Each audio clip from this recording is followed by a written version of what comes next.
અફઘાનિસ્તાને પાકિસ્તાન પર કર્યો આક્રમક પ્રહાર, 15 પાકિસ્તાની સૈનિકના મોત, 7 સૈનિકોને બનાવ્યા બંધક, પાકિસ્તાનની અનેક ચોકીઓ પર કબજો, તાલિબાનોએ કહ્યું સંપ્રભુતા પર હુમલાનો આવી રીતે જવાબ મળશે। મુખ્યમંત્રી ભૂપેન્દ્ર પટેલે મહુડી પહોંચીને ઘંટાકર્ણ મહાવીરના કર્યા દર્શન, મંદિરમાં પૂજા અર્ચના બાદ આશ્રમ ચોકડીથી 4 લેન રોડનું કર્યું લોકાર્પણ, વિકાસ સપ્તાહ ઉજવણી અંતર્ગત વિકાસ રથનું કરાવ્યું પ્રસ્થાન। સુરતમાં CR પાટીલ સાથે જગદીશ વિશ્વકર્માએ કરી મુલાકાત, વર્તમાન અધ્યક્ષ અને પૂર્વ ભાજપ અધ્યક્ષ વચ્ચે ગહન ચર્ચા, સાથે જ પૂર્વ અધ્યક્ષ પાટીલના નિવાસસ્થાને જગદીશ વિશ્વકર્માએ કર્યો નાસ્તો।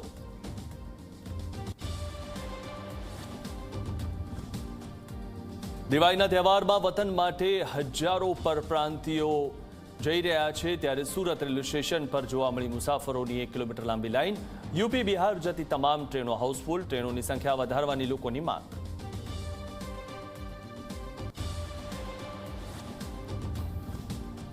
વાવ થરાદ જિલ્લાના લેડાઉ ગામમાં ચારે બાજુ પાણી જ પાણી, સ્કૂલનું નવું બિલ્ડિંગ ખાડામાં બનાવવામાં આવતા બેટ જેવી સ્થિતિ, કરોડો ખર્ચા પણ સ્થિતિ સુધરી નથી। ગામમાં 2 સ્કૂલ હોવા છતાં ત્રીજી સ્કૂલ કેમ, તેને લઈને ઉઠ્યા સવાલ।